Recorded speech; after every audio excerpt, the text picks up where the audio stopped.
Okay, thank you, Paul. Okay, good evening, everybody, and welcome. I'm Vicki Rolvine. I'm the director of Carolina Public Humanities, and I want to welcome you to the 8th annual E. Maynard Adams Symposium in the Humanities, Carolina Public Humanities' premier yearly event, which is a celebration of the life and scholarship of E. Maynard Adams. And this year especially, this is a celebration of the life and generosity of the patron of this event, Crawford Taylor. And I'll say much more about him in a little while before we turn to our keynote speaker. But before I do that, and before we move into the meat of this evening's event, I'd like to invite our Chancellor, Lee Roberts, to join us virtually to welcome you and share a few words about his support for the work of the humanities in public spaces. He wasn't able to be here with us, but he did send a video for us, and so we'll show that to you now. Good evening. I'm sorry that I can't be with you tonight for the 2025 E. Maynard Adams Symposium. I've tried to stress at every opportunity the importance of the humanities. It's through the humanities that we understand ourselves and the world around us, allowing us better to serve the people of North Carolina and beyond. To the Taylor family, on behalf of the entire Carolina community, please accept my heartfelt condolences on the passing of Crawford Taylor. Crawford's life was filled with dedication and service, and we will never forget the way he has contributed to our university. We are so grateful to him and the entire Taylor family for the long-term and unwavering support for the humanities and this symposium. Thank you to the team at Carolina Public Humanities, to our graduate and undergraduate fellows, and to everyone who made this annual event possible. I hope you enjoy the symposium. Many thanks to Chancellor Roberts for sending us this message. And again, we will say much more about Crawford Taylor in what is to come. We're also pleased to have here with us Dean James Jim White, the Kramer Family Dean of the College of Arts and Sciences, the college that houses CPH, Carolina Public Humanities, and that we are so pleased to project out into the wider North Carolina public through all of our programs. Jim presented a CPH program with one of our statewide outreach partners earlier this week, helping us to celebrate the presentation of a photography exhibition on climate change in North Carolina. We're grateful to him for joining us again tonight to add his welcome. Jim.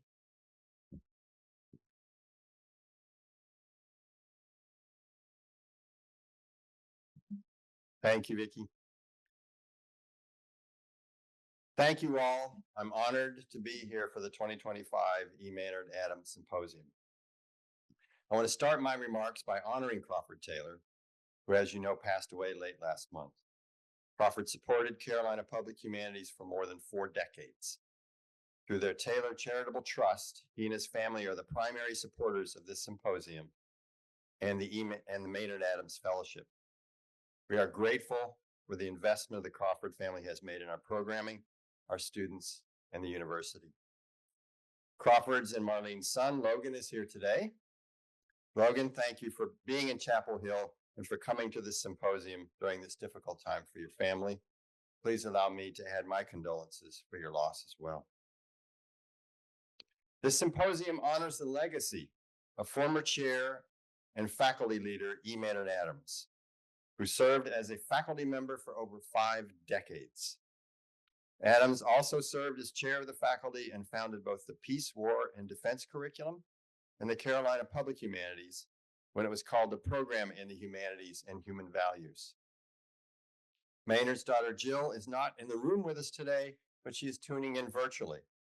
So thank you, Jill, for your support. For decades, Crawford had worked to support efforts to raise Adams' profile at Carolina and beyond. Crawford had such high esteem for Adams, he thought of Adams as the foundational figure in his life. This symposium is an enduring legacy of both of them.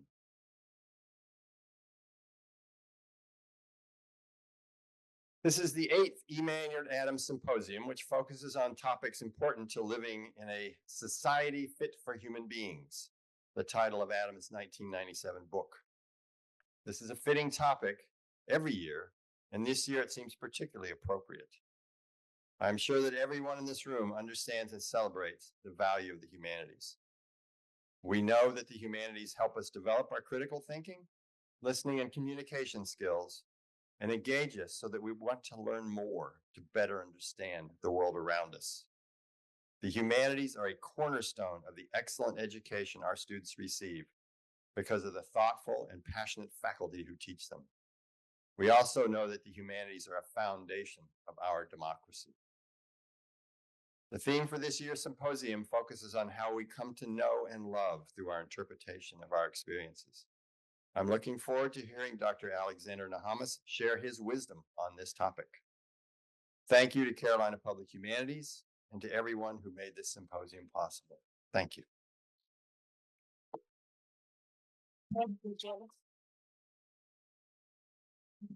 Thanks so much, Dean White. We are so fortunate to have a dean who is both a geological scientist. It's hard to imagine a harder science than geological science, who understands deeply the value of the humanities for all students here at our state's flagship university. I'm going to take just a few minutes to tell you a little bit more about E. Maynard Adams and Crawford Taylor, who had a very close relationship that I want to honor this evening. This symposium is named for E. Maynard Adams, Keenan Professor of Philosophy at UNC Chapel Hill. He was on the faculty from 1948 until his retirement in 1990. In all of those years and after retirement, he was an active, socially engaged member of the faculty and of his community. Professor Adams spent his career bringing students, scholars, and the general public into dialogues on issues important to creating a truly good life with each other. Professor Adams played a key role, as Dean White just mentioned, in the creation of Carolina Public Humanities, founded in 1979 as the Program in the Humanities and Human Values. We take up his work each time we bring people together here in Chapel Hill and across the state to engage with scholars, artists, teachers, and most importantly, with each other. This work is especially urgent today.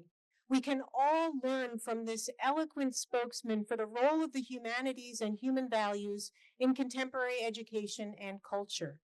I hope all of you will share with your friends, family, and wider networks how the humanities enrich your lives. Every single voice in support of the work of the humanities and higher education matters. And our personal engagements with each other have never mattered more.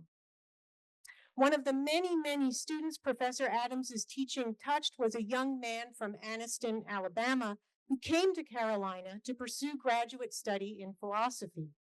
This student, Crawford Taylor, completed his MA thesis in 1969 entitled A Study of the Value Realism of E. Maynard Adams. And I forgot to bring it up with me, but I have his MA thesis sitting right over there. And I looked at it, I read through it this morning, and he was an impassioned student of E. Maynard Adams. I learned a lot reading that thesis of that young man. He and his wife, Marlene, returned to Birmingham, where he built a very successful career in finance and, like his mentor, Professor Adams, became an engaged and generous member of many communities. His church, Birmingham's cultural scene, Habitat for Humanity, UNC, and many other organizations. Although he excelled in the world of finance, his training in the humanities informed his life always. A wonderful reminder to all of us that the humanities enrich any life pursuit. Crawford's deep understanding of the importance of the humanities inspired him to establish an endowment here at his alma mater, and this is what brings us together today. It's also what funds a group of talented graduate students who join the august ranks of Maynard Adams Fellows each year, pursuing public humanities-oriented projects and building a community among themselves and their colleagues. If there are Maynard Adams Fellows in the room, would you raise your hands? Thank you. So we thank Crawford Taylor, the Taylor family, and the Taylor Charitable Trust for so generously supporting both programs. These are the crown jewels in our arsenal, if you don't mind me mixing my metaphors. We are proud to carry this work forward, continuing to project the work of Maynard Adams and the passion of Crawford Taylor for sharing that work into the future. As we convene for the Adams Symposium this year, we are eager to bring you our esteemed keynote speaker and tomorrow's insightful panel. But as you already know, we also have heavy hearts. On March 23rd, 2025, Crawford Taylor passed away surrounded by family in Birmingham, Alabama. I didn't have the chance to meet Mr. Taylor in person, but I had multiple conversations with him via Zoom and telephone.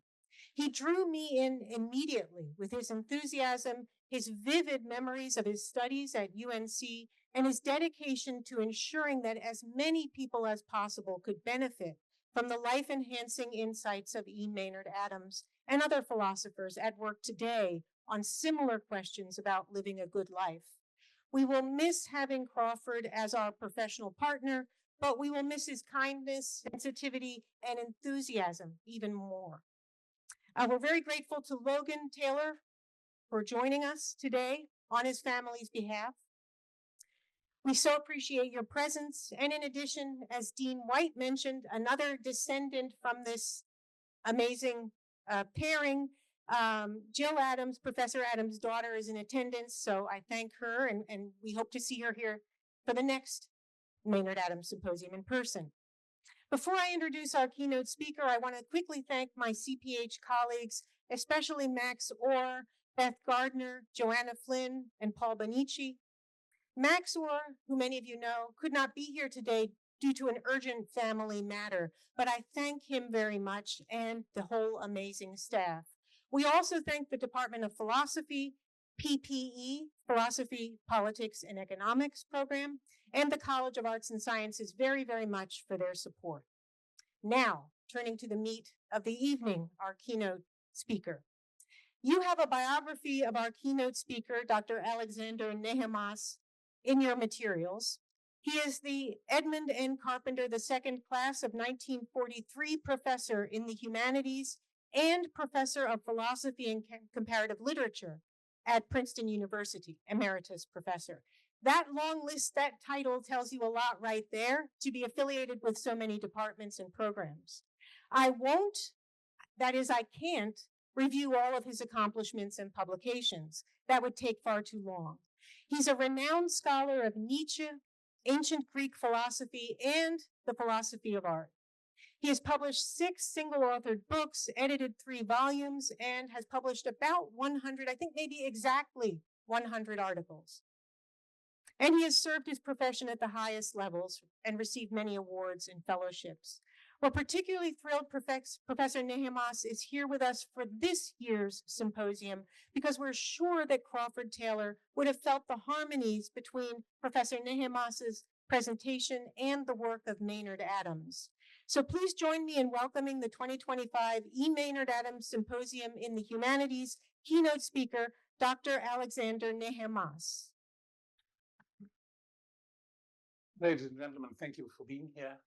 I should begin by repeating really now the thanks that everybody else has expressed so much better than I can, particularly to the Taylor family, to the Carolina Public Humanities, of course, philosophy department, and all the various friends and colleagues I've seen before, and some friends I'm making right now as we are during my visit. I thank you all very much, and I hope that you don't fall asleep. So let me start. Faced with a backlash against higher education that is spreading around the country, a former provost of Columbia University blamed in part the public's ignorance of education's benefits, the university's benefits. And here's what he said. When most Americans think of our great universities, they probably don't think about the origins of lasers, FM radio, or barcodes.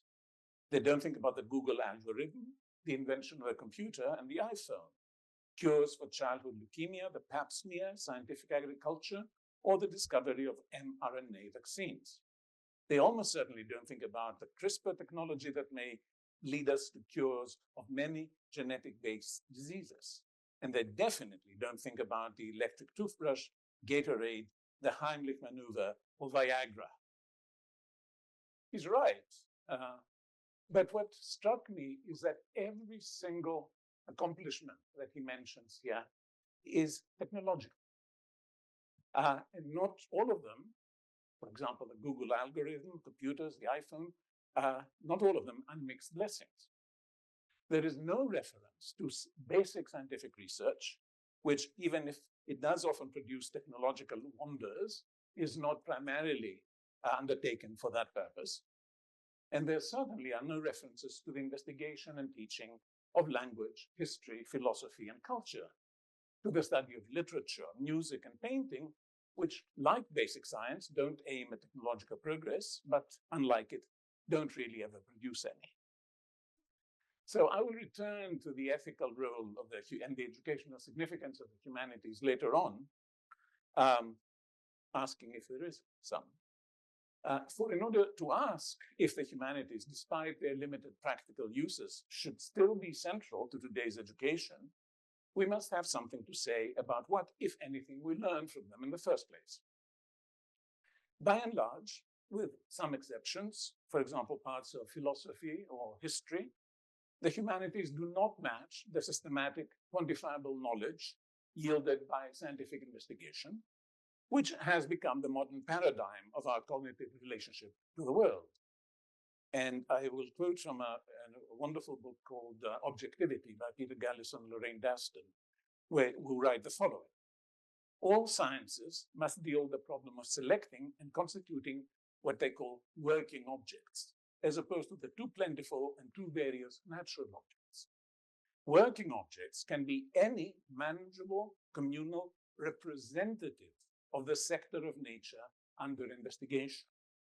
No science can do without such standardized working objects for, notice these words because I'll come back later, for unrefined natural objects are too quirkily particular to cooperate with generalizations and comparisons. So science then, according to this view, abstracts from the particularities of the things that it studies. What matters to the laws of motion in physics, for example, is not the color, but the mass of the billiard balls that model subatomic particles. The laws of physics apply to billiard balls and particles and anything else insofar as they have mass. The working objects are masses. Everything else about the objects they're dealing with becomes irrelevant. It is on the basis of this kind of selective abstraction of the common features of its objects that science reaches the generalizations that govern their behavior. Moreover, although scientists notoriously disagree with one another in the most vicious terms sometimes, their shared ideal is consensus. Consensus on a view that everybody will more or less agree. If, in addition to science's working objects, we can speak of working subjects as well, then just as from a physical point of view, billiard balls and subatomic particles are the same object, so to the extent that they agree, two scientists will also be the same subjects.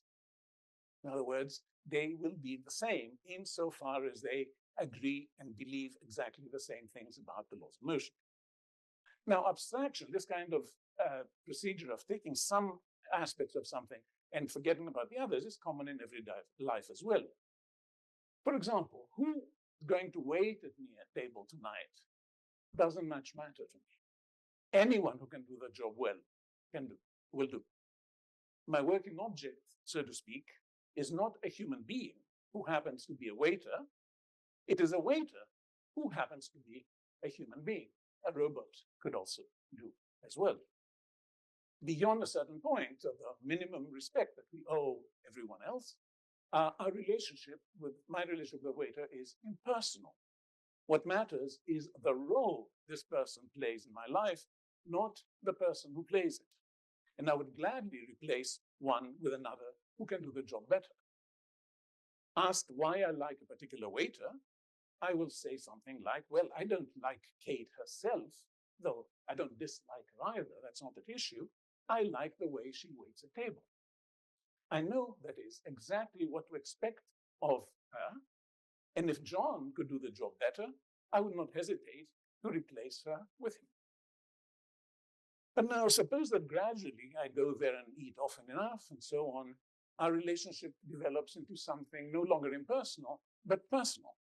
And we become friends to some extent. Now, if you ask me why I like her, I would say something like, I like the way she waits at tables, and I also like her. Ironically, though, ask why I like her, now that I know that we know each other better, I will have, and everybody else who tries the same thing will have great trouble in knowing how to answer that question. When you're asked, why do you like someone, especially someone who's important to you, the answer is very difficult to give. I might say, for example, that Kate is clever and sensitive and kind and witty and helpful and honest, even that her untidiness and impatience, which may be defects in other people, and in Kate's case, defects to other people, are part of her charm. But anything that we say along these lines is bound to be commonplace, vague, disappointing. It always leaves something out. And although earlier I would have easily replaced Kate with a better waiter, I would not abandon her now just because someone is kinder or wittier than she is. I might not even abandon her if she's a bad waitress. Although if she was a bad waitress, of course, I wouldn't have spent all that time. You see where I'm at. All right. So what matters, as I said, in impersonal relationships is the role and not the person who performs it. The performer is, as we say, fungible as long as the performance is acceptable. When it comes to my friends, though, what I like about them can't be separated from their person. Even if I like Kate because she's witty, my affection is for Kate, not for wit. That's why if somebody wittier comes along, I am not going to abandon her for this other person. And why? When we are asked why that's the case, we say, well, it's not wit that I like, it's Kate's particular, the way that she's witty. This thing that no one else really can share with her. In impersonal or instrumental relationships, I already know before I enter into them what I want, and getting it leaves me more or less the same person that I was before. When I knew that I wanted to have dinner, I had my dinner. Okay, there it is, nothing much. But when we are friends, when I like you, or love you, as we say, for yourself, and not for what you can do for me, I no longer know what I want from you. We don't really know what it is that our friends, I mean, we can say something, but we never can give the same kind of no further discussion answer that we can give when the relationship is impersonal. Why? Because when we have a friend, when we love somebody, we take, well, let me put it in personal terms. When I have that relationship, I take your own wants, your desires, and your values very seriously. With close friends or lovers, for example, I take them as seriously as I take mine. And I'm willing to change my own desires and values and beliefs even in light of yours. You will influence me. I know that when I enter into a friendship, something important will change about me as a result. And since to the extent that our friendship is mutual, so are you. Our friendship is bound to change us both in ways, and that's very important, that we can't anticipate in advance. We don't know what will become of us when we fall in love with somebody. Much as we are happy to do so, we don't know what will happen with us. And I'll argue similar things happen with art as well. So, to repeat myself, it doesn't matter to me who the person is who waits on me at table, but only you, with your specific values and beliefs and desires, can change me as you can. I may not know exactly what your role in my life will be, but whatever it is, it's inseparable from the person you are. No one else can play your role in my life if we are friends. Only my friend can do what it is that that friend can do. I can't say anything about it, but there it is. It's every friendship is essentially connected to the person who is the friend. Now, every kind of love, not just friendship, but also love for people and love for works of art, lifelong passions and casual friendships, relationships both sexual and not. Every relationship involves liking you for who or what you are. And the object of love, as far as I'm concerned, is beauty. We only love what we find beautiful, or at least what we don't find ugly. I'm not concerned with beauty or ugliness themselves. I don't have anything to say about what beauty is or what ugliness is. What I'm interested in is what it is to find something beautiful, to be actually moved by it and drawn to it. Something we want not just to contemplate, or in the case of ugliness, avoid, but something to engage with, to make it, so to speak, part of our life. When we say, as we do, somebody, so-and-so is beautiful, but I don't find them attractive, what we most often mean, I think, is that we recognize that so-and-so meets a conventional standard of beauty, a standard, in fact, that changes radically with time. Oops. This is Henry VIII, one kind of look. This is another kind of look, and both are beautiful. The handsomest potentate I've ever set eyes on. He is forever young, beautiful, pained, brilliant, impossible, endlessly seductive. But put them together, and they're two extraordinarily different looks.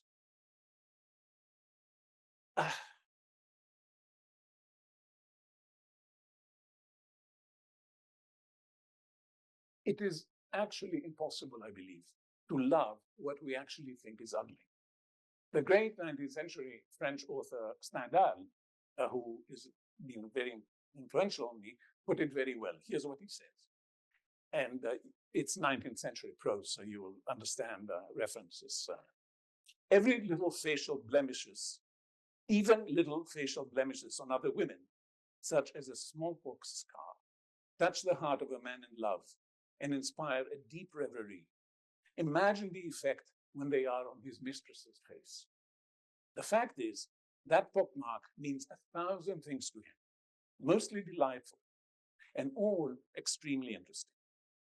He is forcibly reminded of all these things by the sight of a scar, even on another woman's face. Thus, ugliness even begins to be loved and given preference, because in this case, it has become beauty. Now, there's one case where somebody says that they love somebody they think is ugly, and those are Shakespeare's Dark Lady sonnets. My mistress' eyes are nothing like the sun. Coral is far more red than her lips red, and yet by heaven, I think my love as rare as any she belied with false compare. But he knows, and he admits it and he insists that his situation is pathological. My life is as a fever, longing still for that which longer nurseth my disease. My thoughts and my discourse as madmen's are, at random from the truth vainly expressed. For I have sworn thee fair, and thought thee bright, who art black as hell, and dark as night. Does beauty have anything to do with friendship? Yes, in that it is very, very difficult, if not impossible, to find our friends ugly. We always find something that makes them attractive. Their eyes, as I realized in the case of a friend who had been, whose body had been painfully deformed by polio when he was a child, the smile, the way they carry themselves, or even their character. This last is most beautifully demonstrated in a film by David Lynch, which some of you may have seen, called The Elephant Man. This is the man, it's based on a true story. This is the man about whom the story is told. He had this disease that had completely deformed his face. And this is John Hurt in the film as Joseph Merrick. So when we first see Merrick, his face is so weird, so impossible that we can't even look at it. And in fact, Lynch is very clever. He only shows it in very short shots so that we don't have time to look at it very much, because it would be painful to do so. But the doctor who gets him out of the circus where he was with the freaks and treats him gradually gets to know and like him. And as the relationship gradually becomes a friendship, Merrick's very attractive personality becomes, so to speak, manifest in his looks. And his face ceases to look grotesque to him, to the doctor. And through Lynch's brilliant identification of the doctors, the cameras, and the audience's point of view, we too undergo the same transformation in both feeling and perception. Merrick's looks no longer matter. He turns out to be, tumors and all, a beautiful person. What is it then, I ask, to be struck by the beauty of something, to love it? And what does it have to do with the humanities? What is our natural reaction to actually finding something beautiful? Something to which, to some extent or another, because it can range from a casual friendship to your lifelong passion. Or if you want to look at it in terms of art, it can be Proust or whoever your favorite author is, and a mystery novel that you read overnight. All those fall, as far as I'm concerned, in the same category. Unless personal, professional, or social reasons prevent it, our reaction is always more than distant contemplation. On the contrary, we are impelled to move forward, to approach the object of beauty with a vague hope that our life will in some way or other be better if it becomes a part, if that beautiful thing becomes a part of it, and hoping that the same will be true of it. The object of beauty draws us toward it with a kind of promise that things would be better with us on its account. A promise which, again, following Stendhal, I've called a promise of happiness. We approach it with a sense that there is more to know and love in it, and more we don't yet understand, but will emerge as we come to know them better. We want to understand what makes the thing that draws us beautiful, why we love it, in the hope that what answers our question will itself be beautiful and worthy of love. Love, so to speak, is drawn to beauty. Beauty attracts love. They are faces of the same coin. Now, our philosophy of art has often tried to separate the beauty of people from the beauty of art. Dada and modernism, more generally, rejected it altogether. Goethe and Schiller and beauty added up to killing and bloodshed and murder, said somebody a Dada member after the First World War. The philosopher R.G. Collingwood thought that exactly because of its connection with love, beauty does not belong in art. He writes, the words beauty, beautiful, as actually used, have no aesthetic implication.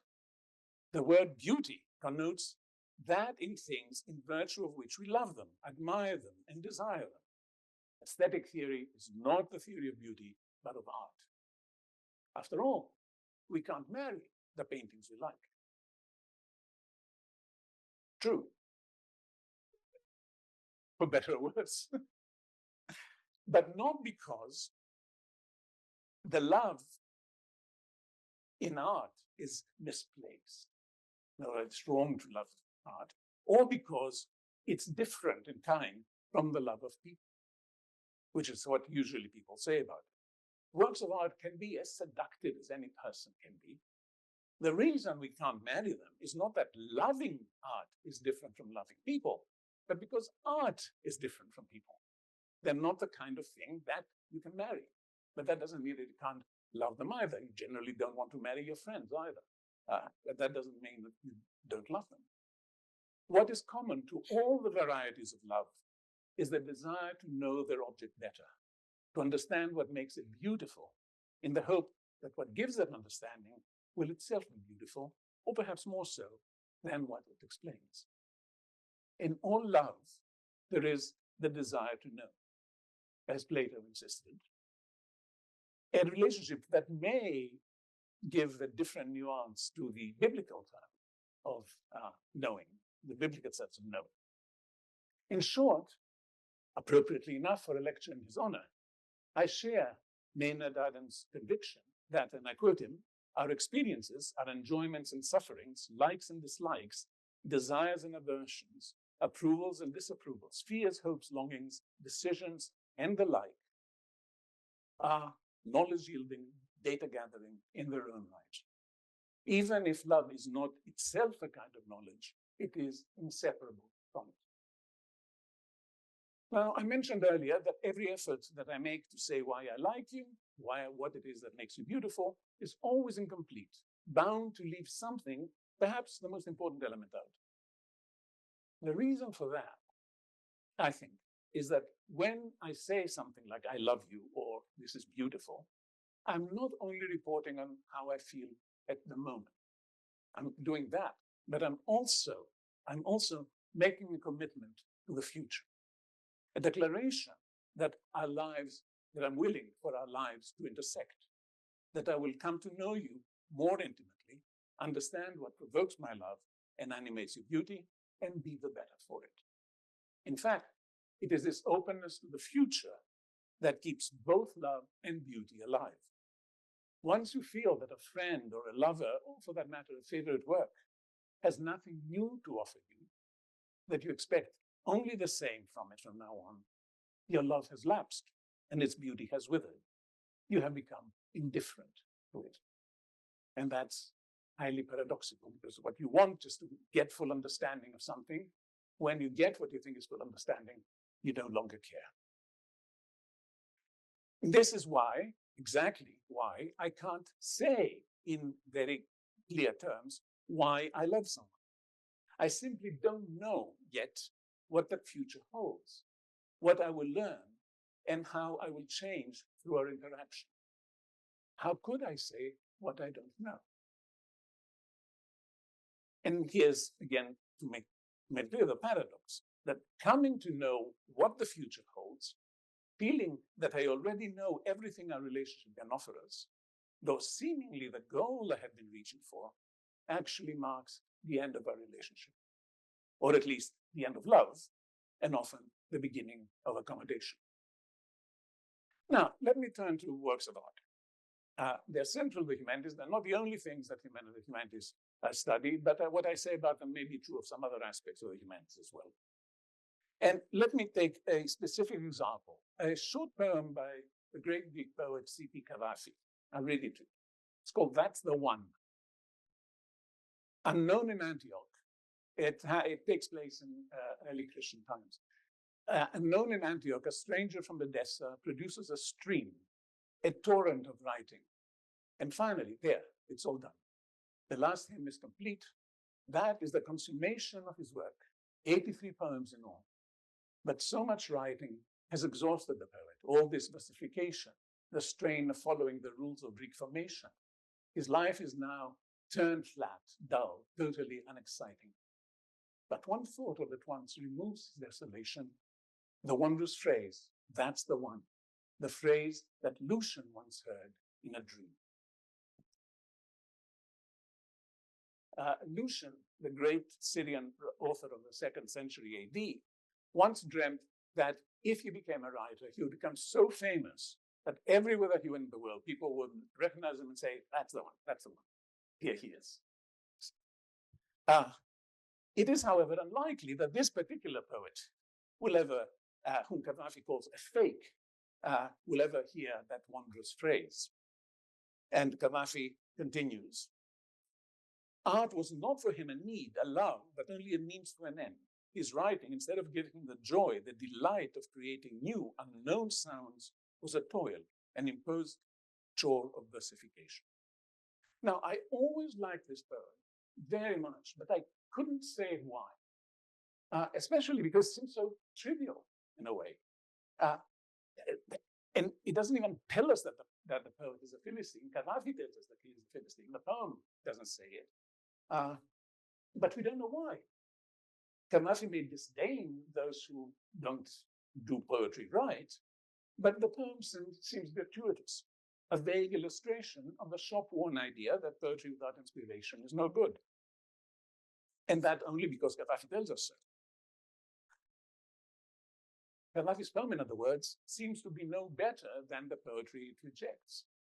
And yet its persisting resonance is impossible to miss. It has made me return to it again and again. Another thing Gaddafi says about it is the following.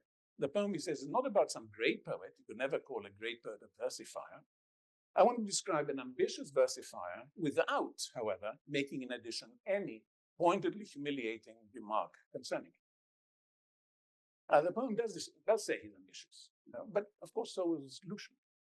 But why is he a mere versifier? Unless the poem shows why this poet is a fake, Gaddafi's poem is itself mere versification, rhymes without reason. But there is more to the poem, and that's why I try to keep as close as I can to the original in my rather forced translation. Notice first the incredible rhyme scheme. A, B, C, D, C, C, D, C, B, A. Exactly symmetrical with a pyramid of an exact symmetry. And also the central words, versification and Greek formation, which come exactly in the middle of the poem, divided into parts which are mirror images of. The first line rhymes the last, the second with the second last, the third with a fifth and sixth and eighth, whatever, seventh. I'm not counting right, but you see what I mean, I hope. The apex, as I said, is versification and Greek formation, which also rhyme with two more verses, unlike any other one. And as I said, by being located in the middle, divide the poem into two parts. Also, and I would keep that in my translation, in the Greek, each rhyming line has the same number of syllables as any other line it rhymes with. It's an incredibly complex, technically complex poem. And I want to understand why. I mean, I like that, but then, so why does he do that? Could they perhaps show that the unknown poet cared above all for versification and Greek formation? That his poetry was all formal complexity without concern for meaning? Yes, they could, and they do. The poem's unusually tight structure suggests to me that it contains, that it actually is a sample of the poetry that Gaddafi rejects without saying anything pointedly humiliating about it. Instead of describing this poet's work, Gaddafi shows directly, if we know where to look, the kind of poetry it is and why he looks down at it. Incredibly formally sophisticated as a poem is, it says nothing subtle, important, or inspired. It explains itself why the ambition of this poet will not be fulfilled. He remains unknown. The poet transforms the idea that technical accomplishment is not enough for genuine poetry into something no longer short-worn or banal. Gaddafi's poem creates, in the most technically accomplished and inspired way, the merely technically accomplished work of art that, lacking inspiration, it deems unworthy of poetry. In other words, Gaddafi gives us the poem he scorns. That's the one criticizes the kind of poetry that's the one itself constitutes. Gaddafi has actually created a single poem that is actually two distinct works of art. Read as the work of the unknown poet, a poem that is merely technically sophisticated and prosaic. Read as Gaddafi's own, a poem both technically sophisticated and inspired. As Vladimir Nabokov once said about Gogol's prose, Gaddafi's poetry presents us with the remarkable phenomenon of mere forms of speech directly giving rise to live creatures. And in a further ironic twist, we now have at least one of the unknown poet's works. His struggle, perhaps, has not been in vain. He may be the one, after all, but perhaps not. The unknown poet has written 83 poems, right? Well, in a list that Cavafy compiled in 1898, when he wrote the first version of that poem, that's the one, is 83rd among the poems that he decided he could preserve from all the other poems that he'd written so far. And at that time, and even when he published the poem 10 years later, Cavafy was himself as nameless and unknown as his hero. His own fame came later. Could we then take the unknown fictional poet as a figure for the known real one? Yes, I think we can. And in that case, the poet's will is fulfilled.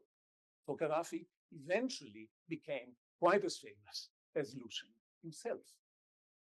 That's the one, as superficially simple as it seems, turns out to be at once a mere versification by a nameless poet, an inspired account of versification by Cavafy, a partial vindication of the nameless poet, and a prediction regarding Cavafy himself. No mean accomplishment for a poem of 10 short lines. Further, the poem, this strategy, anticipates by at least 40 years the famous story by Jorge Luis Borges, which some of you may know, Pierre Maynard, author of the Quixote.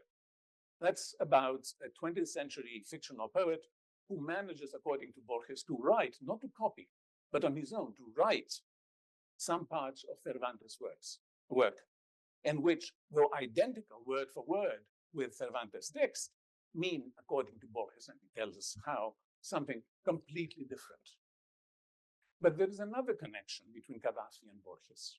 In another story of his, called Kafka and his Precursors, Borges argues paradoxically that each writer creates his precursors.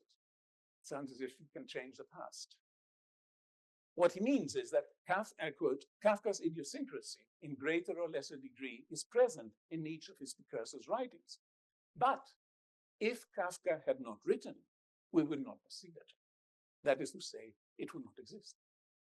If Kafka had not written, there would have been no Kafkaesque elements in the authors in whom Borges finds those elements. Only because Kafka wrote did those people become his precursors. And I ask, had Borges not written Pierre Maynard, would his idiosyncrasy still have been present in Cavafy's poem? Would I have even been able to see it? Would it have been there at all? Well, my direct emotional involvement with this poem will stay alive as long as there's still questions that I want to ask about it. As long as I feel there's still aspects of it, reasons for my liking it, that I haven't yet understood quite well. We often feel and we say that we have exhausted a work of art, that we have nothing more to learn about it, at which point it may still have a part in my life, but is no longer the object of the passionate involvement that it had been till then, more like a former lover with whom we are still friends. That's how I felt about Manet's Olympia after writing a book in which it plays a very central role, a painting that I truly was in love with. I didn't want to marry it, but that's as far as I wouldn't have thought of that. And then I was in Paris again, and I saw it again in the museum. And all of a sudden, I realized that I didn't know whether, you see how she's holding that coverlet there? It's not clear whether she's pulling it up or letting it down. In other words, is she covering her nakedness or is she revealing it? That rekindled my feelings. And for days, she was constantly in my mind, exactly the same way that somebody I had a crush on. It was in my mind. But it also made me realize that we can never exhaust any object of our love, or in fact, anything else in the world. There are always more features to things than we have identified so far. But as we come to know something better and better, it takes more and more effort to understand features that seem less and less important. It is we, rather than the object, who are exhausted. Our interest is exhausted. It's not that I've read The Magic Mountain by Thomas Mann, I don't know how many times. I know that there are things that I haven't noticed at every time, but do I need to read all those hundreds and hundreds of pages to find out one little point or whatever? No, I'm not going to do it again. It will seem to me as if I already know what the book is all about. I'm wrong, but there it is. Compared to taking the strange positioning of the two main figures and that cat, it's difficult to see the cat, but there is a cat there with its tail up in the air that's been interpreted in all kinds of ways. The trouble with this painting is nobody can tell a story about what's happened. She's looking out, but the flowers are coming from behind. The cat is scared. There's no narrative account of the people. So I solve the problem. They're posing for a photograph. And the flashes that they used at the time had magnesium, whatever, and they had an explosion, and that's why the cat is like that. So what we have here is a painting of a sort of high-class, maybe prostitute, or middle-class prostitute, whatever, advertising herself. She would make a little card out of it and distribute it. So I still think about the coverlet, not as much, and somehow it is gradually leaving my consciousness.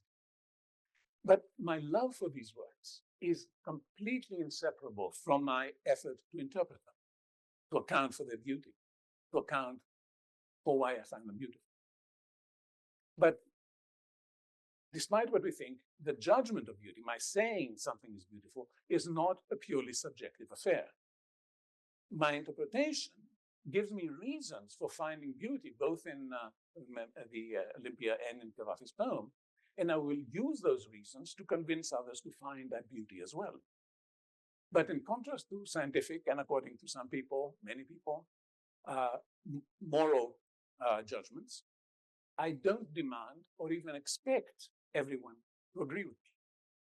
I hope that some of my friends and some of the people I already respect will agree with me, but that some people I don't already know will agree with me. That's why I write books about it. And the problem is, what happens if somebody I really detest likes something that I like? Either I have to think better of them or worse of myself. Not a really pleasant situation to be in, I assure you, and it's happened to me. Our taste, in other words, our aesthetic taste, what we find beautiful in general, is a major component of our individual character.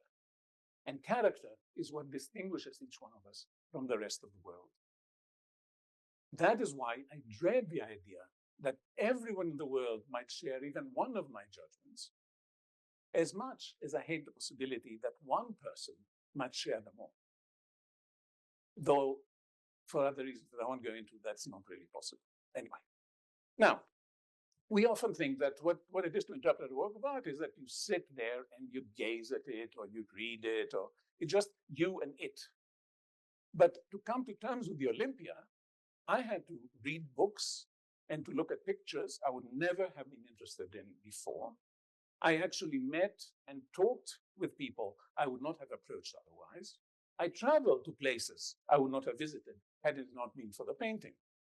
I would say that loving the Olympia and Carpentier's poem changed my life. I would say that if I knew what my life would have been like had they not come into it. As it is, I know that they have formed who I am to some extent, though I can't tell you exactly how. They've changed me in ways I couldn't have anticipated. Now, what about interpretation? Well, we usually think to interpret is you take a work as it is, say words on a page or colors on a canvas, and then finding out what it means. I think this is a very misleading way of speaking. I don't think interpretation begins by taking what the work is for granted and then try to determine what it means. What I would suggest to you, and perhaps we can discuss it afterward if you want, is that we begin with what the work seems or is to be at first sight, and we go toward what it seems to be or is once we have come to know it better. In other words, what interpretation tries to do is not find the meaning of something. I think that's a wrong way of looking at it. It tries to determine as exactly as possible what the thing that you like is. So it starts out with a vague conception and tries to make that more and more and more articulate and specific. In doing so, of course, it establishes how the particular work differs from other works that belong with it. How Manet differs from both the academic painters of the time and from his contemporaries, and how it accomplishes something that is uniquely its own. But since everything in the world is similar and different, to and different from everything else in the world, not every difference counts, and not every accomplishment is worthwhile. Interpretation seeks for differences that, so to speak, make a difference. They are the differences that make it an individual, an object that is different in important ways from others of its kind, that differences that make it stand out among them and turns them into mere background. It's why we see the beautiful object and everything else doesn't really count. Now, the humanities, of course, address not only the arts, but many other cultural products that require interpretation. But the arts are a particularly good starting point because of their connection to beauty. And I'm not thinking just of the fine arts, nothing like that. It can be anything in the world that people find beautiful. The fact is that everyone in the world, I think, unless they live in extreme poverty, desperate poverty, or under relentless oppression, and even then, is aware of the beauty of some kind of art. If not Gaddafi, Shakespeare, or Manet, then NCIS, batik, Chero dances in Northeast India, or Yemeni cassette poetry, whatever it is. And wherever somebody is aware of beauty, interpretation follows. Interpretation not just focuses on, but glories in establishing differences and revealing individuality. Of course, both difference and individuality presuppose a common background against which they become evident. In calling Gaddafi's work a poem, I've already said what I'm comparing it to, and then I might say, well, also historical poems and so on and so forth. And to come to terms with the Olympia, I need to think how it's connected to what I said before, to academic painting and what Monet or all those other people were doing at the time. Interpretation and much of the work of the humanities aims at showing how beauty depends on difference and individuality. But if we're aware, as we should be, that our judgments of beauty are not subjective, as I said before, neither objective, so that everybody should agree with us, or universal, that everybody does agree with us, we can make them undogmatically, respecting, in many cases, judgments with which we disagree or tastes that we do not share. When I said before that my friend is absolutely essential to my relationship with him, I want to say the same about everything that we love. Whether it's a friend, a lover, or Gaddafi's poem, my effort to understand why I love it is also an effort to determine what exactly that thing is and why it makes me love it and makes me love it rather than anything else around it. That is, I focus on what is different about it, what distinguishes it from the rest of the world and draws me to it and not to its similar objects. We love, in other words, what we take to be an individual, and its individuality is always one step beyond our best effort to explain it, to catch it. For when we love something, we are, as we have seen, committing ourselves to a future with it, a future in which it will change us in directions we can't possibly predict. When we love an individual, we love whatever that individual is going to become in the future. or committed to loving whatever that individual will become in the future. And in fact, also whatever we will become as a result of loving them. And that is what we can never capture in our explanations. Love ends when the future is no longer open. When, as a friend told me, as was looking at a divorce, you can feel that your life together, your life with this other person, will just be a repetition of the past. Or, as we say about works of art, that it has nothing new to tell you. Now, to the extent that I can capture the individuality of what I love, that is, to the extent that I can establish how it differs from its peers, to that extent too, I am an individual different from my own peers. Just as the two scientists who had the same thought were the same in that respect. So now, if I have an interpretation of a poem that is mine, I differ from everyone else. In other words, what we love is a crucial determinant in the long run of our character. And character, as I said, is what distinguishes one person from another.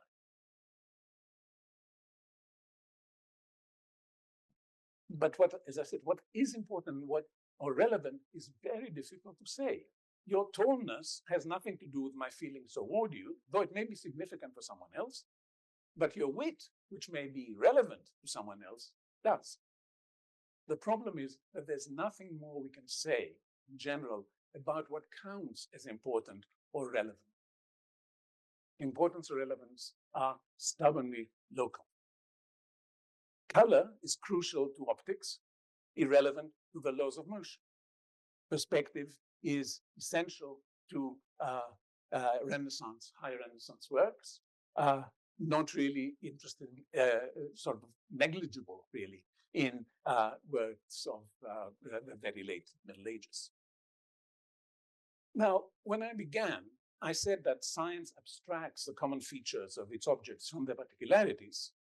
Love and beauty, which are central to the humanities, abstract the particular features of their objects from their commonalities. At least in part, the humanities encourage us to look for the differences that distinguish things and ourselves from one another in important or relevant ways against the background of our similarities. But although beauty, as I said, is a promise of happiness, we don't know what happiness is, and we don't even know what will become of us if we pursue it. And despite the extraordinary elation and certainty when we first fall in love with something or someone, it may always turn out eventually that our relationship has led me to a degraded life. Worse, I may have been led to a degraded life, and degraded as I am, I may be unable to realize it and wallow in a sty that I take for a palace. Add to that the fact that without a general definition of importance, I may not know whether I've picked the right features or not of something to focus on. And add to that our judgments of beauty, which can't claim universal validity, lack an absolute base on which we can sort of defend them against all comers. And that makes uncertainty a central feature of the humanities. And that's where it should be. For there are very few, if any, certainties in life. By a certainty, I don't mean a dithering inability to choose between one and another thing. No, I mean a sense of no matter how strong my conviction happens to be, it can always turn out to be wrong. But until it is proved to be wrong, I'm perfectly justified in acting on it. That something can be wrong is not by itself a reason to doubt it, because almost everything can be wrong, and yet we don't doubt it. Committing ourselves to the people and the arts we love does not necessarily lead to the happiness it promises, but that doesn't stop us from engaging with them. Uncertainty is the realization that although our way of looking at the world, individually or collectively, is only one among many, that is itself no reason to question if it's valid, or for that matter, whether the others are valid. Sometimes it is, but not just because there are many. We know that our aesthetic judgments are not shared and should not be shared by everyone else. But that does not by itself undermine either our own judgments or those of the others. Above all, the arts and the humanities demonstrate that in addition to the values that bind us to one another, the values that depend on and promote our commonalities, the values that tend towards consensus, the values of science, perhaps of politics, perhaps of morality, those are not the only values there are. That there is also a range of values that distinguish us from one another, values that urge us towards individuality, towards doing things in ways that no one else does, values that depend on and promote our differences from one another, values in particular that rather than urge us to be in some respects at least, that urge us to be in some respects at least, like artists of our own life. Instead of aiming at the rigorous consensus that science prizes, the arts and the humanities delight in the lush proliferation of alternatives, new ways of depicting the world, new ways of writing about it, new ways of organizing its sounds, new ways of conceiving what human life can be. And therefore, they encourage us to try to do the same with ourselves, to combine tolerance for others without losing faith in ourselves, and like artists who have their own styles, can still admire and even learn from the style of others without ever trying to either imitate it or reject it. Okay, yes, the humanities can do that. Do they? Already in the Renaissance, and I quote from a book by my colleague Tony Grafton, humanists were aware of the problem of grafting a detailed curriculum onto a set of ambitious cultural ideals. And it was often thought that the value of the educational system, I quote again, had more to do with its appropriateness as a commodity rather than its intrinsic intellectual merits. In other words, what learning Latin and rhetoric, it made you a good courtier. It didn't make you necessarily a good person, which is what the teachers promised. The humanistic education that Harvard College offered to its students when it first opened during the, as a dean once put it, Chinese specialist, during the waning days of the Ming Empire,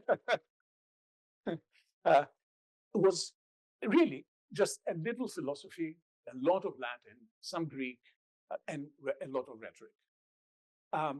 It was preparatory for a career in the church. You needed another 3 years afterwards to become a preacher. But what you got out of Harvard College was, as a historian of American education put it recently, was suitable for a gentleman's education. Words that showcase a serious problem. The curriculum was certainly suitable for a gentleman's education if a gentleman is purely a social term. That's what you expect of people of that class. As I said, some philosophy, Greek and Latin, and literature were expected of upper-class males in the 17th century. But did it also make a gentleman, in a stricter sense, the kind of virtuous person that was also imagined in the cultural ideals of Renaissance humanism? Now that the humanities are neither part of professional education, nor in most cases means of social advancement, can they at least prepare good citizens, morally respectable individuals? I'm not sure.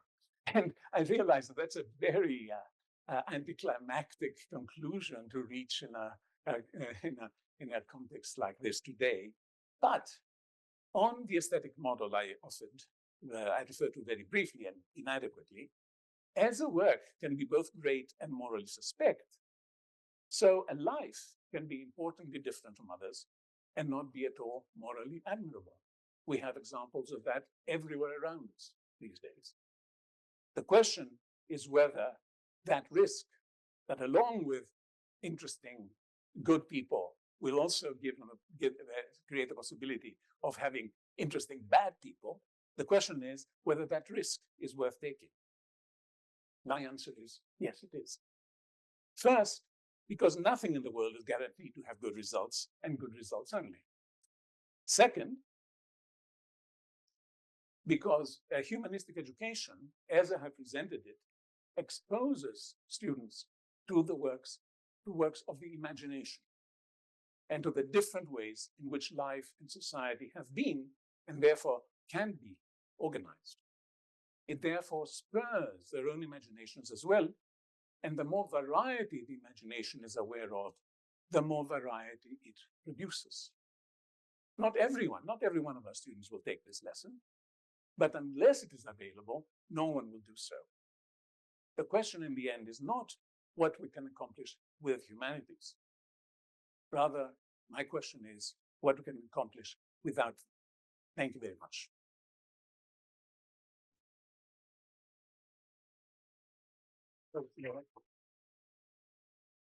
The best way here.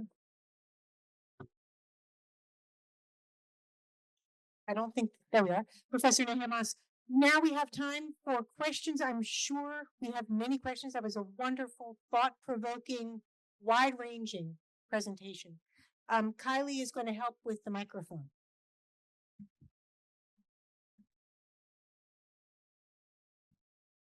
Thank you so much. I think if I hold it up, might be better.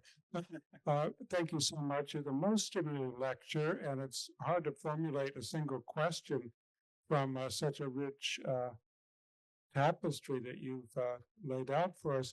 But I'm a historian, and I've often found projects and books that come not out of a love of an aesthetic object in the past, but of a fascination why people liked an object or a phenomenon or a figure that I find myself not particularly liking. That is to say, I'm interested in, by penetrating an aesthetic cluster, if you will, of engagement to understand the culture and the people in that, and to understand why they are different from me, why they have a different object. So I'm attracted, Susan Sontag said once in Notes on Camp, how she was attracted to ambivalence. And I work with that, as you will, as a critical method sometimes, the historian's ambivalence and fascination with something precisely because it doesn't seem lovable, if you will. That's a very, very good point. Let me say that if you actually don't like something, as opposed to being indifferent for it, about it, indifferent to it, right? You're still in the aesthetic context. The opposite of beauty is not ugliness. The opposite of beauty is nondescriptness. It's what you don't notice. That's what the opposite of beauty is. And that's why the worst thing that you can do to someone, the worst thing that happens when you tell somebody who loves you a lot that you don't care anymore, or that if they tell you, worse, they don't care about you, is that you can't stand the fact that where you used to be central to somebody's life, you're now irrelevant to it. And it's that indifference that really kills you. So beauty and ugliness are both within the aesthetic context. Though I understand that very often we focus on things just because we have to, or because, we have to get tenure or whatever it is. Yeah, there are many reasons. But one good reason, and I think the best reason, is to focus on things because we love them. And we need to be given the opportunity to know what things like that are, and to learn how to deal with them. And that's part of what you teach in our fields, partly. Thank you.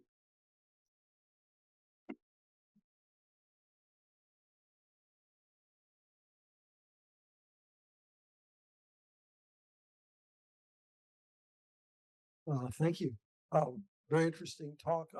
As something of a scientist, I was drawn to the important role of ever enhanced attention in love and appreciation. And I want to mention the notion, bring up the fisheye lens that expands in detail as it sort of recedes in distance. It gets pressed against the inside of a ball, basically, and it seems that that's an interesting model that is coming to use. So I didn't quite understand what The fisheye lens, Yeah. like in the rear view mirror, a camera of a car, gives more and more detail as you get closer to something, and so it just invites a greater appreciation as your attention is focused on something. So there's more detail. It's true. It lets you see things that you wouldn't see without it. But in that respect, it's like a microscope, right? Perhaps, yeah. Though you're not talking about the surface of things there. But yeah, I agree with that. But it doesn't. That's independent of the fact that the more time I spend with something, and I'm not talking now about scientific discoveries, because the more time I spend with something, the more likely I am to leave the important things behind me and concentrate more on details. It could be different. It could be that a detail, what I took to be a detail, actually changes my whole view of what the thing is about, right? So you never know what the next step is going to be like. But that's exactly, I think, as I think we should think about it. Yeah, thank you.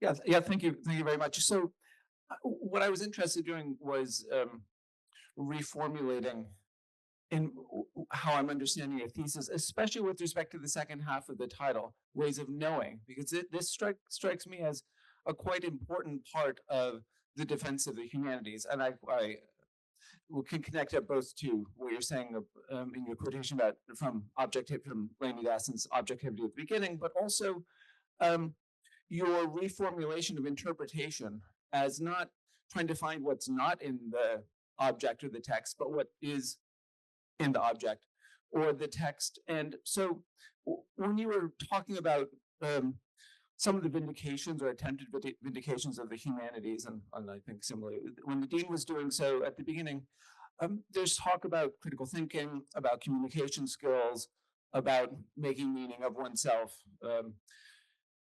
thinking about society and so forth. But I think one element that I find quite striking, especially in the comparison between the humanities and mathematics, for instance, is what you're bringing up. That is, much of what we're doing, especially as historians and to some extent as philosophers as well, is to know what is actually there. And it may be in details, it may be in grand structure, but it is a matter of coming to know. And that the humanities, it's not that it's somehow, it's like science in that. It's just what it is about. And now the objects tend to differ from the objects of other areas of the liberal arts.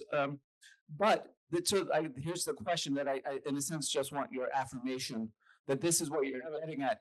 And it comes up, but this is the question. So you could say yes, but that the point is, a lot of the stuff, it seems like we're trying to know in the humanities is niggling details. It's not clear why you'd want to know.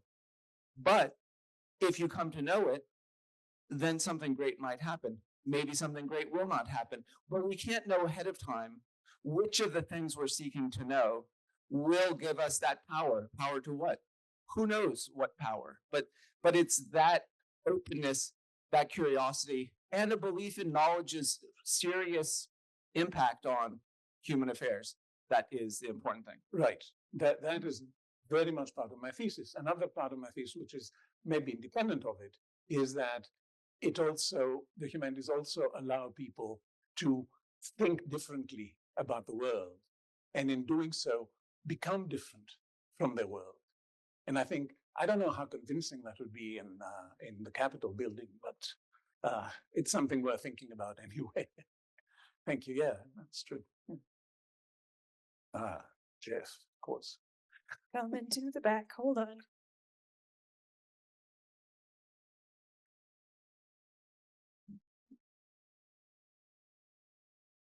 Such a pleasure to hear. I was struck at the very end. I want to see what you think about this reaction. You had set up this contrast between generalizing and losing the detail and paying attention to the detail and thus falling in love. And then you start talking about, well, so what's the value of the humanities? And you offered up as a possibility something that you said, we can't think it does this, which was teach people to be good members of civil society or make them moral. And what struck me was that sounded like, again, an instrumental view. The point of the humanities might be to create these kind of distinctive characters. And I felt led by you to the view that what the humanities is across the board is a tremendous gift. Because unlike all sorts of ways of looking at the world, which have you abstract, the humanities, when they pull things off, get you to fall in love. Right. That's exactly.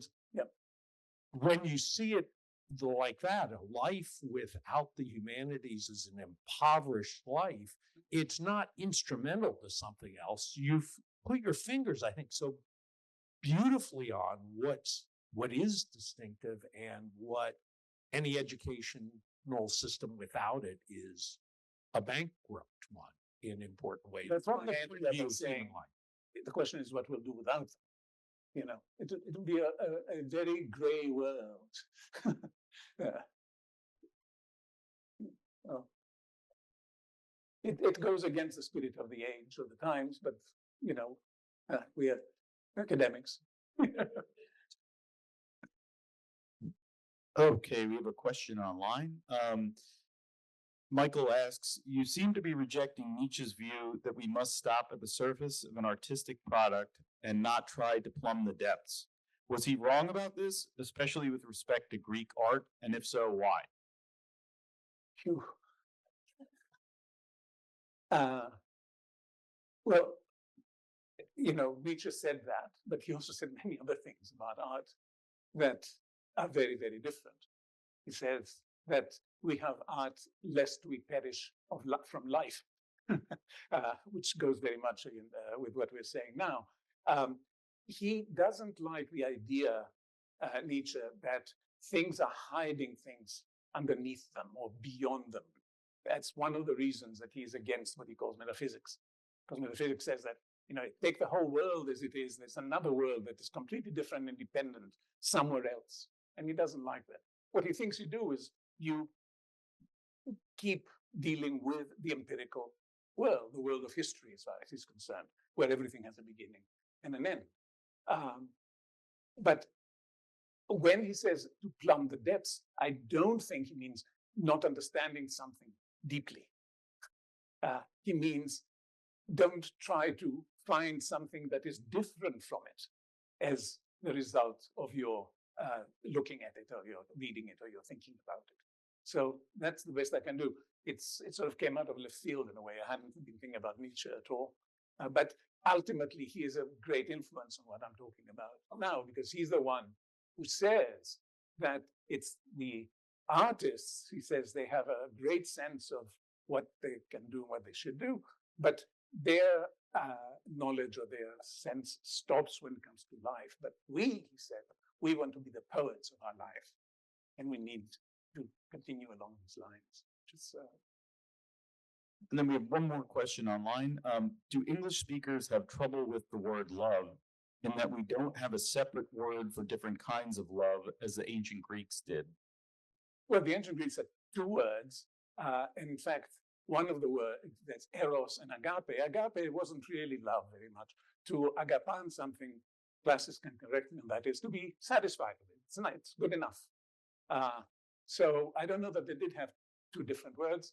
And I don't even know if that really helped them in anything, frankly.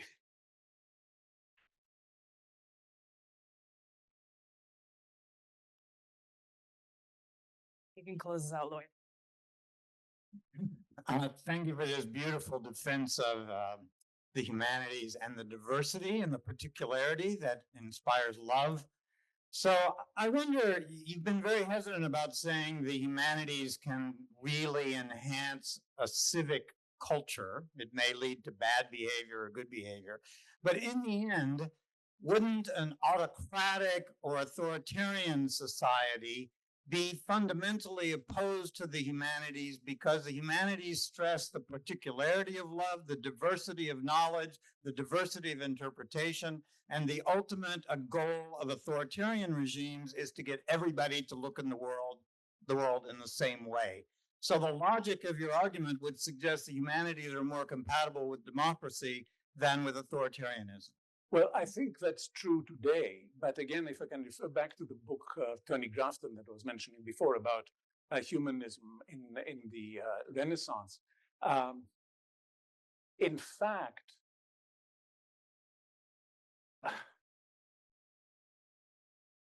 a lot of people doubted that the humanities can accomplish that.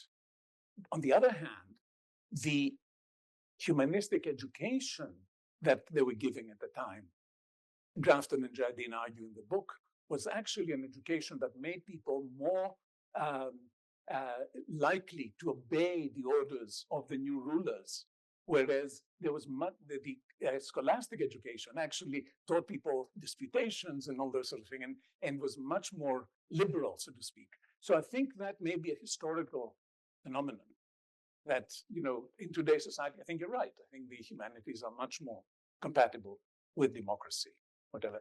What you need is not just the humanities. You need good teachers of the humanities as well. And that is not, you know, we generally try to defend the field by saying it does all those things. No, by itself, it doesn't. It takes a teacher. And that was, again, a problem in the Renaissance, because there was this great teacher, Guarino, who made claims that he made people better than they were. And it's true, he did, but it was not because of so much of what he taught them. It was because of the example that he gave them. But what they learned also helped, and it helped them in their career as well.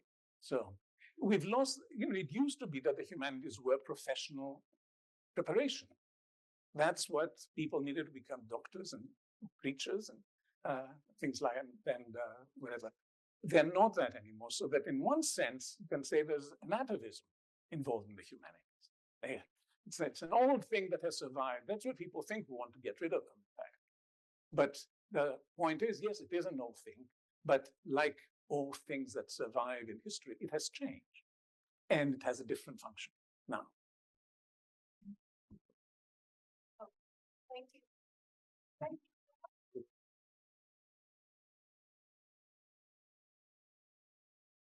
Very good. I just want to say a couple of things. You can pause right by me. Thank you so much, Professor Nehamas. I wanted to mention, I have a million things to talk with you about as an art historian. I so appreciated your talk. Very thought-provoking. Thank you for also bringing E. Maynard Adams' work directly into your presentation. And I just want to one last time invoke Crawford Taylor. I think he would have really appreciated all that you brought to this really wide-ranging and very profound conversation. Thank you. I also want to mention, to whet your appetite after just hearing Professor Nehamas's wonderful talk, next year, we already have lined up a wonderful keynote speaker who you might even be familiar with, Teresa Behan at University of Oxford. She is a professor of political theory, and she's written extensively, I'm just going to mention to you, on themes of free speech, civility, tolerance, and equality in historical contexts ranging from ancient Athens to 20th century political philosophy. So we don't have a date yet, but you will hear about it when we do. We'll welcome all of you back, including Professor Nehamas, I hope. I also want to mention that we have a reception following right outside. So we look forward to talking with all of you then. And the last thing I want to say is tell everyone you know how much the humanities matter. You've just had another case study in front of you, and you all know it already, or you wouldn't be here. But this is a great moment to share with your friends, colleagues, and family. So thank you all for coming. Thank you so much, and we'll see you outside at the reception.